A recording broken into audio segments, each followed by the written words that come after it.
Bienvenue à tous dans ce nouvel épisode du podcast J'entraîne mon cheval. Aujourd'hui, on parle de tapis capteur de pression avec nos invités Antoine et Joséphine du Nouvel Écuyer.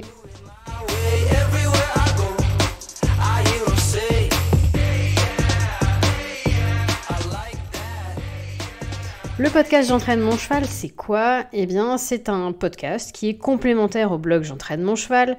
Sur le blog, on parle plutôt entraînement, équitation d'extérieur, endurance, alors que sur le podcast, on s'ouvre. L'idée, c'est vraiment d'aller explorer le lien cavalier-cheval à travers des yeux de personnalité, des yeux d'experts. Déjà, pour qu'ils nous parlent de leur vision, du lien entre un cavalier et son cheval. Et puis surtout, nous, derrière, c'est pour qu'on apprenne plein de choses et qu'on améliore notre propre relation avec les chevaux. Dans cet épisode, j'accueille donc Joséphine et Antoine du Nouvel Écuyer. Et eux, ils ont inventé un truc qui est trop génial, qui est un tapis capteur de pression.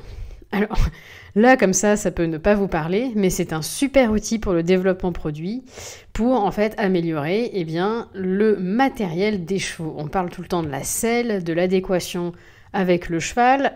Et donc là, grâce à leur tapis, c'est un pas de plus vers ce but ultime que la selle aille vraiment à notre cheval.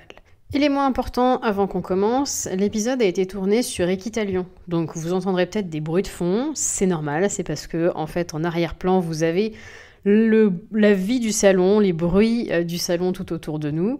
Et puis, temporellement parlant, rappelez-vous aussi, lors de l'épisode, lors de l'écoute de cet épisode, quand il sera référence à des années ou des dates, que cet épisode a été enregistré le 29 octobre 2021. Il ne me reste plus qu'à vous souhaiter une excellente écoute pour cet épisode. Je laisse place à ma conversation avec Joséphine et Antoine. À tout à l'heure. Bonjour Joséphine, bonjour Antoine. Merci de m'accorder du temps sur Équitalion. Donc vous êtes les fondateurs du Nouvel Écuyer. Et puis, chers auditeurs, une fois n'est pas coutume, vous avez remarqué que j'ai dit 2 prénoms parce qu'on a effectivement 2 invités. Les 2 fondateurs ont bien voulu répondre aux questions. Donc ne soyez pas surpris si vous avez 2 voix en face de la mienne. Déjà là, ça y est, ça commence à discuter. Qui va répondre à la première question ? Ce sera Antoine, c'est parti. Oui, bonjour Angélique. C'est un grand plaisir d'être avec toi aujourd'hui et de pouvoir échanger. Ça va nous sortir un peu justement de l'ambiance salon et du boulot. Donc merci beaucoup à toi. Merci. Bonjour Angélique, grand plaisir de te rencontrer et c'est parti pour l'interview. C'est parti. On est chaud. Allez, démarrons direct. Alors, comment vous est venue l'idée de créer le Nouvel Écuyer ? Alors, le Nouvel Écuyer, comme toutes les histoires, ça vient d'une histoire personnelle, en fait, comme bien souvent. Avec Antoine, on travaillait tous les deux dans la supply, donc rien à voir. Rien à voir avec l'équitation, absolument. Chez des éditeurs logiciels, dans la big data, en gros. Rien à voir, vraiment. Voilà, rien à voir du tout. On est tous les deux issus d'une formation d'ingénieur. Et moi, je suis cavalière depuis mon plus jeune âge. J'avais des chevaux, enfin j'ai toujours d'ailleurs, mais j'avais des chevaux, notamment un avec lequel je faisais de la compétition et j'ai eu des gros problèmes. CSO, ok. Ouais, CSO, donc voilà, niveau amateur, mais enfin je m'amusais bien avec ce cheval et ça allait bien jusqu'au jour où il a commencé à refuser de sauter, à être vraiment très agressif quand j'amenais ma selle. Donc voilà, c'est poser la question de est-ce que ma selle est vraiment adaptée et pourquoi finalement mon cheval a des problèmes de dos, est mal à l'aise et en fait vraiment a des pertes de performance. Ouais. Donc on a fait appel à différents professionnels, que ce soit le vétérinaire, l'ostéo, enfin toute la galaxie de professionnels habituels quand on commence à avoir des problèmes. C'était quand là temporellement, si tu nous en parles ? Alors en date ? Temporellement, c'était en gros 2012-2013. Donc saddle fitting, pas forcément très développé ? Non, pas forcément très développé. C'était les prémices ou les débuts encore, j'imagine, à cette époque-là. Complètement, et c'était pas répandu du tout. Et puis moi, à l'époque, j'avais pas conscience de tout ça, en fait. J'étais vraiment une cavalière lambda, si je peux dire ça comme ça, qui a une selle, qui a toujours entendu que ça allait à tous les chevaux, qui s'est jamais posé la question. Exactement, c'était tout à fait ça. Puis j'avais un cheval, enfin j'ai toujours, mais c'est un cheval vraiment classique, c'est un SBS de sport, enfin le cheval de CSO, classique quoi. Donc c'était pas, je veux dire par là, le cheval forcément très très compliqué à sceller de base. Après c'est un autre sujet, mais il avait pas un dos inhabituel quoi. Et en fait, aucun de ces professionnels n'a vraiment su apporter une preuve ou une réponse à tes questions. C'est ça. Donc ça a été un parcours du combattant, littéralement, parsemé de cliniques, de boiteries, de phases d'arrêt, de phases ça va mieux, on recommence à travailler, 3 mois ça tient, 3 mois ça tient pas. Donc voilà, ça a été vraiment l'enfer, franchement, des années vraiment de recherche.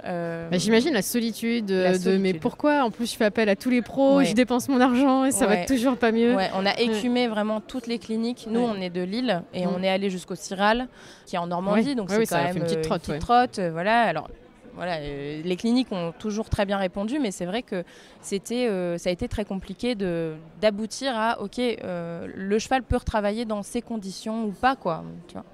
Donc c'est parti de là. Et avec Antoine, on avait envie d'entreprendre déjà ensemble. On travaillait ensemble dans la boîte dans laquelle on s'est rencontrés.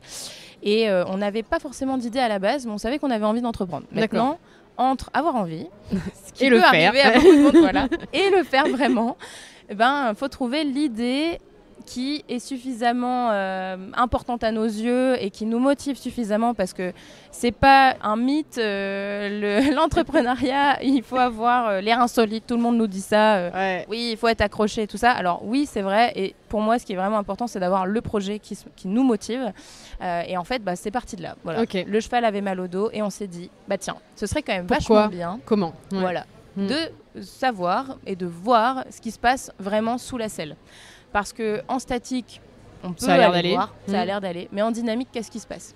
Voilà, donc c'est parti de là. Et en fait, en discutant avec différents professionnels, des saddle fitters, parce que voilà, on parle d'une époque 2012-2013 à aujourd'hui. En fait, ça a été de 2012 à 2018.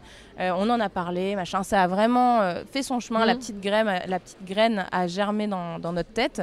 Et en fait, on est arrivé à la conclusion qu'aujourd'hui, les tapis capteurs de pression, à l'époque en tout cas, existaient, mais c'était vraiment pas accessible. Et pour le grand public, j'en sais quelque chose. Voilà. Je rappelle à tout le monde que j'ai eu une phase décathlonienne avec un poste d'ingénieur en sellerie.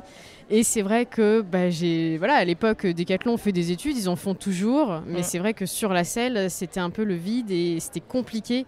En tout cas, le matériel à embarquer sur le cheval était vraiment complexe, l'analyse des données était complexe. Donc je visualise très très bien le bordel que c'était à l'époque. C'est tout à fait ça, voilà. Donc on a commencé à travailler sur le projet réellement en 2018 pour arriver à la concrétisation, la création de la société l'année dernière et vraiment le début de commercialisation cette année. Alors big up, parce qu'en plus l'année dernière c'était le bon moment pour entreprendre. Exactement. Là donc on est sur le village des startups aujourd'hui avec le Polypolia et on a dû préparer un dossier de presse. Dans le dossier de presse, ils nous ont demandé une petite anecdote sur le projet. Alors il y en a, ça va être on avait imprimé nos flyers avec le mauvais logo, tout ça. Nous clairement c'est ça, quoi, la création pendant le Covid. Vraiment, la date, c'était le 11 mars 2020. Donc, c'était genre 10 jours avant le confinement. Parfait, quoi. Meilleur timing, on peut pas, quoi. Respect. Parfait. Ouais, non, mais ça a été dur, franchement. On a créé et on s'est dit, bon, on se retrouve confinés, là. On peut rien faire. Qu'est-ce qu'on fait ? On a continué. Bravo, c'est pour ça que tu en parles, c'est important. Mais c'est vrai que les entrepreneurs, ça connaît des galères. Et heureusement qu'il y a ce projet là qui vous porte, parce que il faut que ce soit suffisamment fort pour résister justement à tous ces aléas et faire le dos rond, quoi. C'est vrai que quand on parle avec des entrepreneurs, ils disent souvent mais des fois dans une journée on est très très haut niveau émotion, niveau même sensation, énergie, en mode super, mon projet va cartonner, et 2 heures après on est au plus bas en se disant mais qu'est-ce que je fais là, c'est pas possible. Mais j'étais salarié, c'était cool. Mais oui, j'avais mon salaire à la fin du mois, c'est pas possible. Et puis non mais clairement, quoi, et c'est vrai que c'est vraiment ça, quoi, et l'avantage d'être à deux, au moins quand l'un est en haut, l'autre est en bas, on se tire mutuellement, donc c'est vraiment rare qu'on soit tous les deux en bas, donc ça c'est cool, ouais, carrément. Et pourquoi ce nom d'ailleurs, pourquoi le nouvel écuyer ? Le nouvel écuyer, en fait, c'est un produit qui du coup cherche à accompagner le cavalier et accompagner le cheval. Du coup, l'écuyer, pour nous, c'était son rôle. Sauf que l'écuyer, ça sonne un peu à l'ancienne. Et il y a une petite notion de tradition, quand même, qui va pas avec les capteurs, quoi. Exactement. Et nous, on voulait du coup dire, on accompagne d'une manière novatrice, nouvelle. Ouais. Et du coup, le nouvel écuyer est apparu comme ça. J'aime beaucoup votre logo, d'ailleurs. Merci Voilà. beaucoup. Alors pour le coup, il est 100% fait maison, c'est-à-dire qu'il n'y a pas eu de designer ou autre qui nous a indiqué. Oh, purée classe. C'est grâce au talent de Joséphine qu'on a un si beau logo. Bah, bravo. Merci beaucoup. Vous n'êtes pas là, donc, chers auditeurs, mais là, Joséphine, elle s'auto-congratule, elle s'est fait un bisou et tout, donc nickel. Ça fait du bien aussi aux entrepreneurs de temps en temps de s'auto-envoyer des fleurs. Alors envoyez-lui des fleurs là par la pensée. Exactement. Et donc si je reviens au tapis, tu l'as dit tout à l'heure, c'est plutôt destiné aux pros qu'aux cavaliers particuliers. Ouais. Pourquoi ? Alors, il y a plusieurs aspects. Le premier, c'est que ça reste pour l'instant relativement compliqué à analyser. C'est-à-dire qu'on va avoir la répartition de pression sur le dos du cheval, mais le tapis, il faut bien le positionner. Il faut savoir ce qu'on va être capable de chercher. Il faut savoir ce que c'est une selle qui fait pont, ce que ça peut être les défauts d'une selle, une arcade vrillée, est-ce que l'arcade est trop grande, trop petite.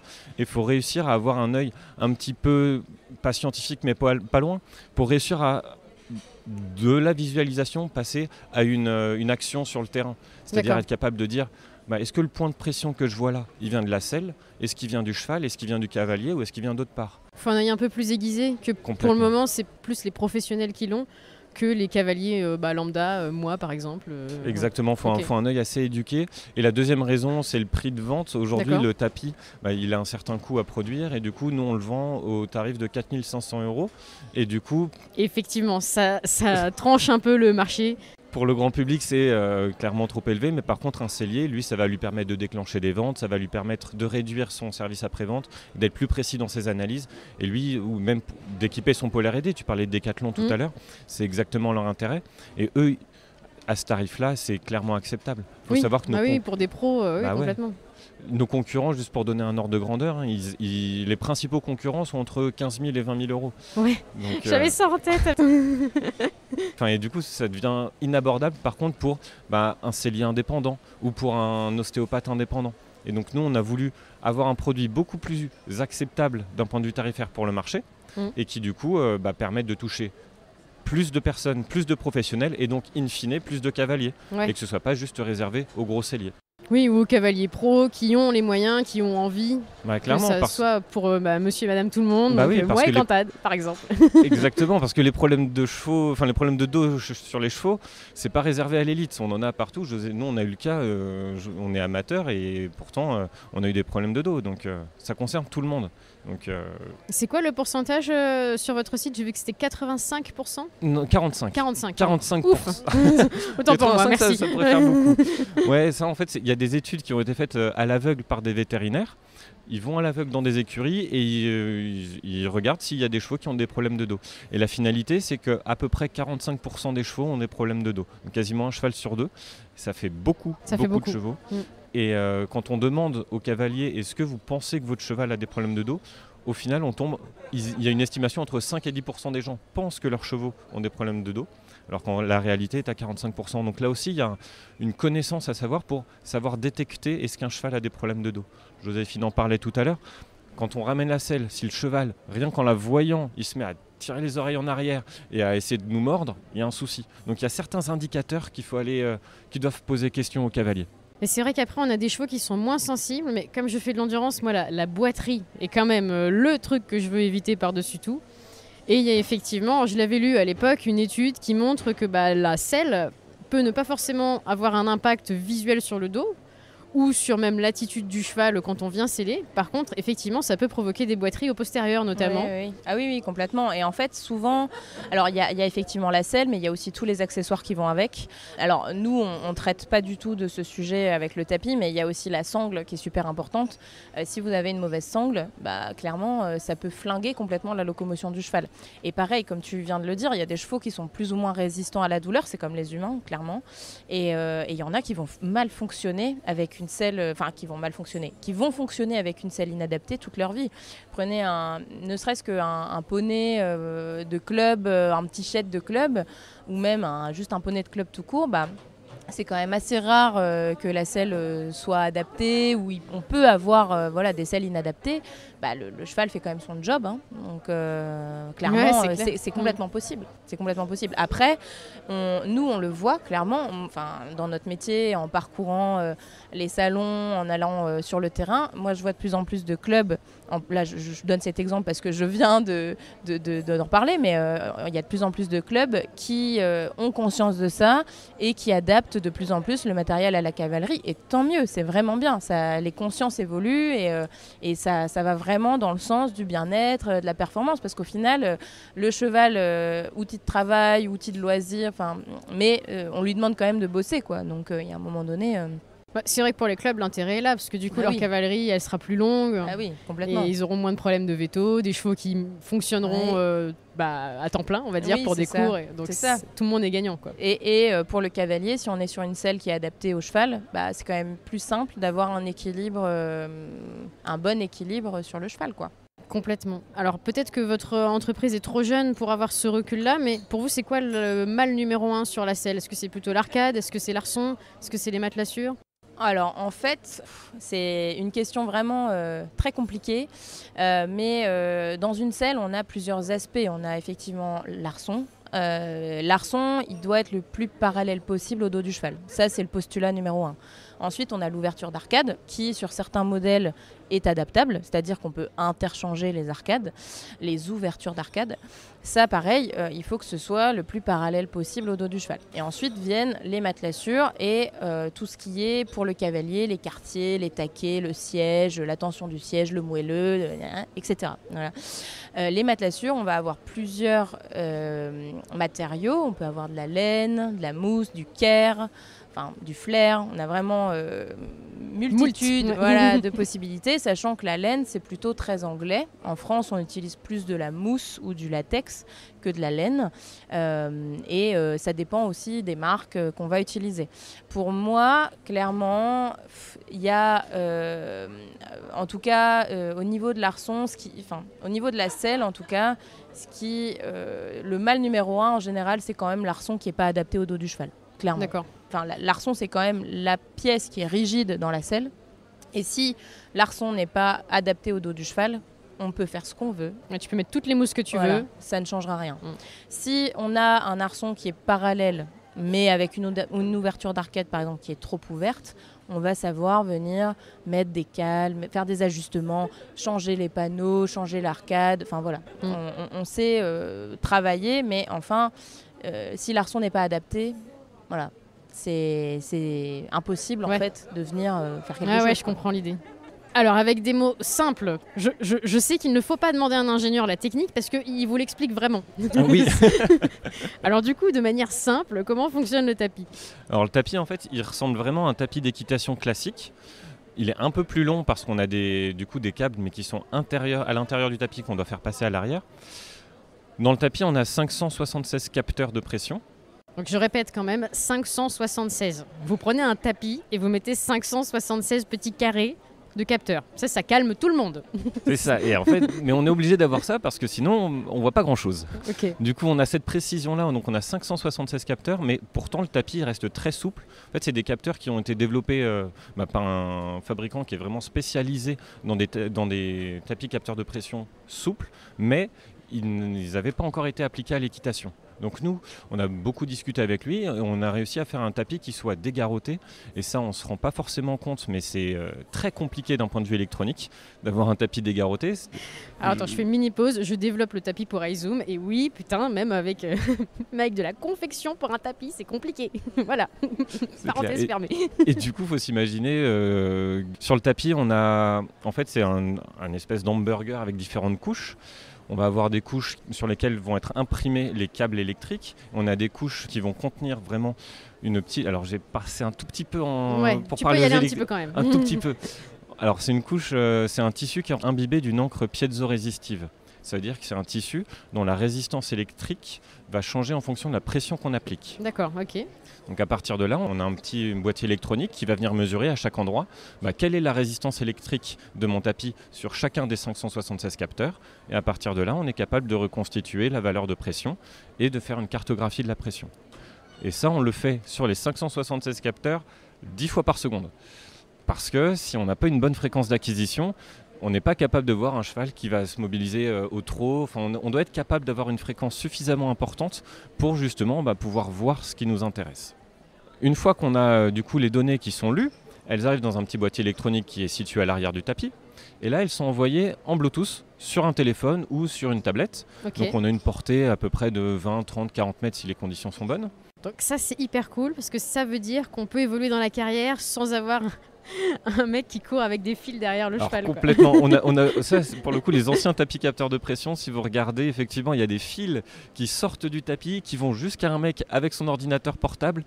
C'est pas vraiment ça l'équitation. Et même pour le cheval, dans sa tête, il voit un câble qui sort, il va pas réagir comme d'habitude. Alors que nous, le tapis, pour le cheval, c'est conforme à ce qu'il a d'habitude.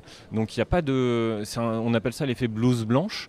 Il n'y a pas d'effet de « je suis en train d'être analysé ». Autant, alors pour l'humain forcément un petit peu, mais pour le cheval, non. Et du coup, je disais, ça arrive sur une application mobile, enfin sur son téléphone mobile, et là on va regarder ce qui se passe en direct, et on va évidemment être capable de sauvegarder pour pouvoir comparer, pouvoir dire tiens, qu'est-ce qui se passe si je change l'arcade, qu'est-ce qui se passe si je mets un amortisseur, qu'est-ce qui se passe si je me mets au trot à main droite, au trot à main gauche. On va pouvoir voir si les épaules passent de la même manière, si la répartition de pression elle est symétrique d'un côté et de l'autre. On va pouvoir aller analyser tout ça. Et l'idée, c'est d'avoir un protocole d'analyse pour pouvoir se dire, à la fin, en suivant mon protocole, j'étais, là aujourd'hui on est le 29 octobre, mon cheval il se comportait de telle manière, je vais regarder dans 6 mois, est-ce que mon cheval il a évolué. Nous, on sait qu'on va évoluer, il y a les fêtes de fin d'année qui vont arriver, on ne va pas avoir exactement la même manière de monter, ça peut avoir un impact. Le cheval, c'est pareil, quand il revient des pâtures, il n'a pas exactement le même dos, il n'a pas la même locomotion, et en fait on va pouvoir faire un suivi. On ne préconise pas de faire un suivi toutes les semaines, on préconise de faire un suivi une fois par an c'est bien, 2 fois par an c'est mieux.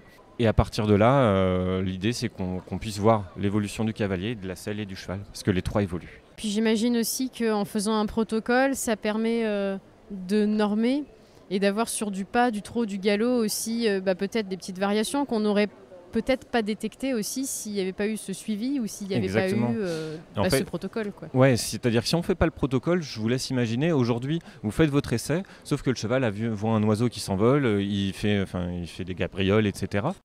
Si vous reprenez votre essai, mais 6 mois plus tard, vous ne savez pas forcément expliquer ce qui s'était passé. À partir du moment où vous venez normer la prise de mesure et la prise d'essai, vous allez avoir des choses qui vont être comparables. Et ça va être comparable non seulement pour vous au fil du temps, mais vous allez aussi pouvoir le comparer et le partager avec... Le sellier va pouvoir partager ses résultats au vétérinaire. Il va pouvoir le partager à l'ostéopathe, qui va aussi pouvoir le partager au saddle fitter. Et en fait, tout le monde va pouvoir travailler ensemble avec une base objective. Et ça, c'est hyper important parce qu'aujourd'hui, on sait qu'il y a un peu des petites guéguerres entre sellier, saddle fitter. C'est pas aussi fluide qu'on aimerait. C'est pas aussi fluide qu'on aimerait. Donc, on a besoin d'objectivité sur ces communications-là. Et avec le tapis capteur de pression, on en amène en fait. Du coup, c'est ça en fait le défi. C'était vraiment le côté finalement allier la technologie à l'équitation et à l'environnement, à l'écosystème. Vous avez 3 défis en fait. Oui, on a 3 défis. Alors le défi technologique, on a parlé juste de l'électricité, etc. Mais il faut savoir que c'est hyper compliqué de mettre un tapis avec des couches électroniques sous une selle parce que les efforts qu'il y a entre la selle et le cheval sont très importants. Il y a des forces de cisaillement, il y a des contraintes qui sont hyper importantes et je rajoute cet aspect technologique vraiment poussé qui n'est pas que lié à l'électronique. Il faut vraiment bien protéger le tapis pour qu'il puisse durer dans le temps. Et derrière, on a tout l'écosystème, comme tu le dis, où nous, là aujourd'hui sur Equitalion, par exemple, on va aller prospecter autant les selliers que les saddle fitters, que les vétérinaires. Et en fait, on essaie de mettre une base en commun. Il faut réussir à convaincre tout le monde et il faut aussi faire connaître le produit aux cavaliers. C'est-à-dire que si on convainc un sellier, mais que les cavaliers n'ont pas connaissance de soit du mal de dos, soit de la possibilité, même de l'existence de ces technologies, il n'y aura pas d'appel en fait de la part des cavaliers. Alors qu'il y a un vrai besoin, vu qu'on le disait au début du podcast, il y a 45% des chevaux qui ont des problèmes de dos et on peut aider à les régler en fait. Oui, parce que j'imagine, et c'est pas du tout contre les selliers ou quoi, mais que eux aussi, ils ont le nez dans le guidon, ils ont leur savoir-faire, leurs habitudes. Donc c'est vrai que si le public n'est pas spécialement demandeur, ça peut pas faire bouger les choses. Là, l'idée, c'est vraiment d'aller travailler à la source, le cavalier et son cheval, d'aller voir les fabricants et d'essayer de mettre tout le monde en branle pour qu'on ait une espèce de synergie. Sinon, les choses bougeront jamais, en fait. Exactement. En fait, nous, on ne tape absolument pas sur les selliers. C'est absolument pas ça l'idée. Mais c'est exactement ce que tu dis. C'est juste pour que tout le monde puisse travailler plus sereinement ensemble. Souvent, les selliers, un des problèmes qu'ils rencontrent régulièrement quand même, comme les saddle fitters d'ailleurs, si ils livrent une selle sur mesure, par exemple, 1 an plus tard, ils peuvent être appelés par le client en disant voilà, la selle va plus, je suis pas content, j'ai acheté votre selle 4 000, 3 000, 5 000 euros et voilà, ça va plus, mon cheval va pas bien, machin. En fait, pour eux, ça fait un litige, ça fait un client qui est pas content, ça fait quelqu'un qui comprend pas pourquoi la selle va plus. Enfin, ce qui se passe quand même souvent, c'est que le cheval bouge.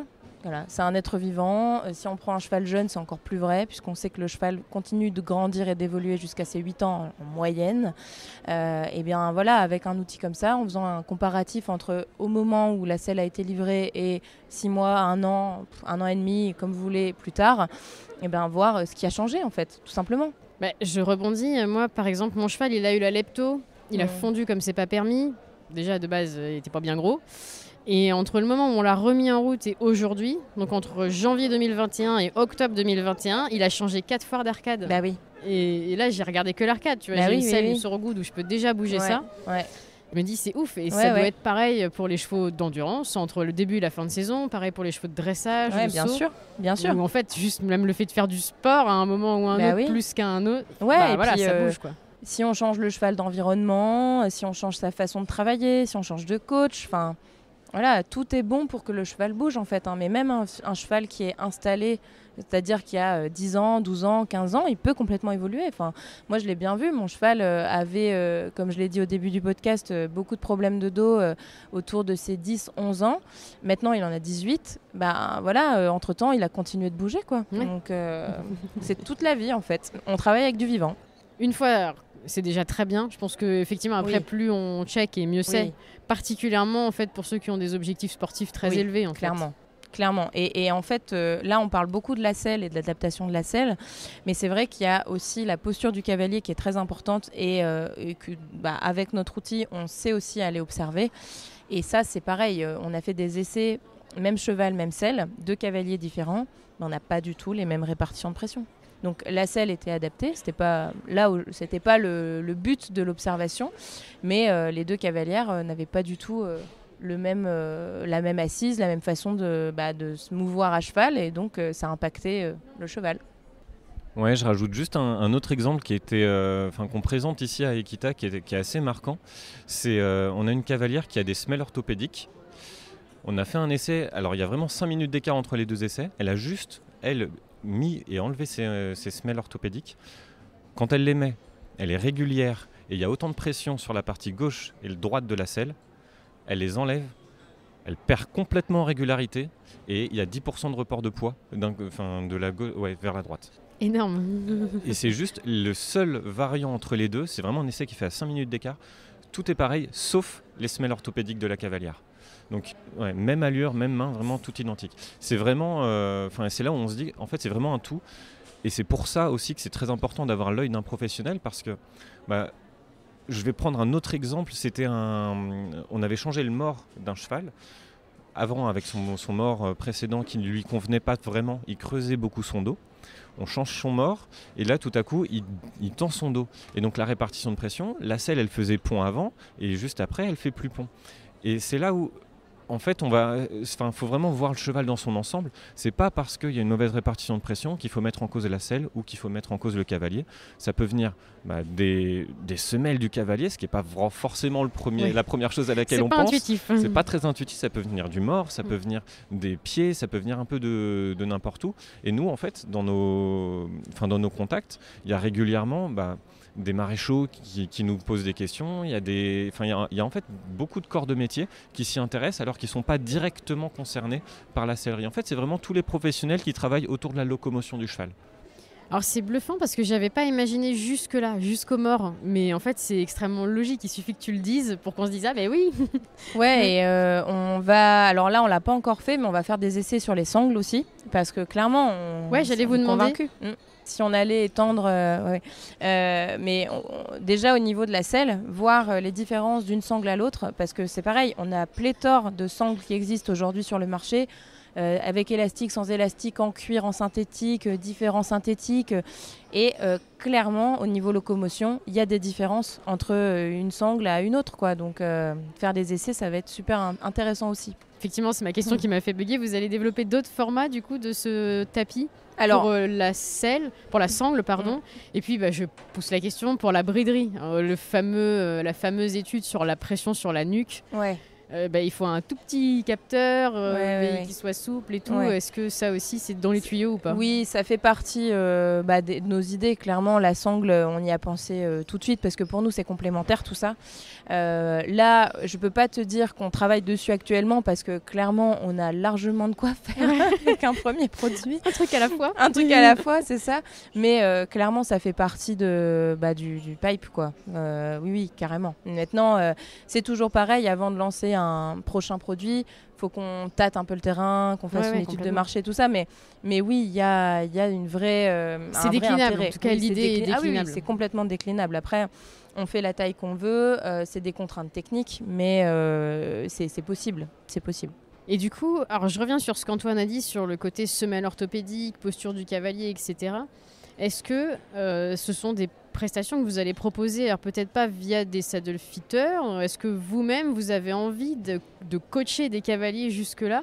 Je réagis parce que tu vois, je sais pas moi si je suis symétrique ou pas. Je vais essayer d'aller faire le test tout à l'heure là sur le salon. Il y a un petit pôle où on voit si on est équilibré ou pas. Mais tu vois, moi, sur 80 bornes, ou 100 bornes, 120 bornes d'endurance, si je suis déséquilibrée, ça se sent à la fin. Enfin, en tout cas, il y en a un qui va mal le vivre et c'est mon cheval, quoi. C'est sûr. Et donc, voilà, ma question, c'est est-ce que aussi à terme, en projet, vous avez envie d'accompagner peut-être pas des amateurs, mais des cavaliers de JO ou en tout cas de haut niveau, mais pour aller vraiment jusque dans ce détail, dans cette finesse de préparation, quoi. Oui, clairement, ça peut être une prestation qu'on propose. Là, aujourd'hui, on travaille plutôt avec des pros. On a travaillé avec l'Arçonnerie française, par exemple, sur 2 arçons différents pour aller voir lequel était le meilleur, entre guillemets, ou s'il y avait une différence. Mais on peut aussi proposer des prestations en fonction de la thématique voulue. Si toi, tu as une problématique de faire 80 bornes, pourquoi pas. Mais là aujourd'hui on s'est vraiment concentré sur la vente, la commercialisation, mais clairement accompagner comme tu le dis des tu vois, je me dis que l'équipe de France, peut-être que eux, ça les intéresse, tu vois. Oui, non mais carrément ça, ils auraient le budget pour en plus, tu vois, parce que ça a un vrai intérêt en pour fait la performance, on peut complètement mener des études comme ça. Nous j'en profite juste pour parler un peu de l'équipe au travers du podcast parce que c'est aussi important, on n'est pas tout seul. Dans l'équipe, on a Blandine qui a fait son stage chez nous et qui maintenant commence une thèse en R&D. Clairement, elle va mener des études et ça peut complètement rentrer dans son scope d'action que d'accompagner des équipes ou l'équipe de France, comme tu dis, ce serait un régal pour nous, quoi, clairement, carrément. Donc, je finis juste sur l'équipe parce que sinon les autres vont dire super sympa, elle parle que de Blandine. Donc effectivement on n'est pas tout seul du tout. Il y a aussi Pauline qui est en alternance chez nous pour la com et le marketing, et on a aussi Thomas qui nous a rejoint aussi en alternance sur le développement plutôt soft, donc application. Voilà, et nous 2. On est 5, c'est tout. Et basé à Lille, du coup. Basé à Lille, ouais. Enfin à côté, à Tourcoing, mais à Lille. Moi, je visualise. Peut-être pas les auditeurs, mais moi, je visualise. C'est pour ça. En général, on dit Lille, parce que sinon, les gens ne connaissent pas. Mais Je rebondis sur Blandine, elle fait sa thèse. Est-ce que vous pouvez m'en dire plus ? Parce que c'est toujours hyper intéressant de savoir sur quoi les scientifiques travaillent. Oui, alors juste pour recadrer un petit peu, parce qu'il y en a qui ne savent pas forcément, une thèse, du coup, c'est un travail de recherche qui va durer 3 ans. Et du coup, c'est un partenariat entre des universités, donc des laboratoires, et une entreprise, du coup, ici, le Nouvel Écuyer, évidemment. Et en fait, l'objectif de cette thèse, c'est de se dire, très bien, on a un tapis, on a plein de capteurs, on est capable d'avoir beaucoup de données. Maintenant, comment est-ce que je les analyse et comment est-ce que je peux faciliter l'analyse pour les selliers qui ne sont pas forcément statisticiens, les saddle-fitters ne sont pas forcément mathématiciens non plus, ni électroniciens.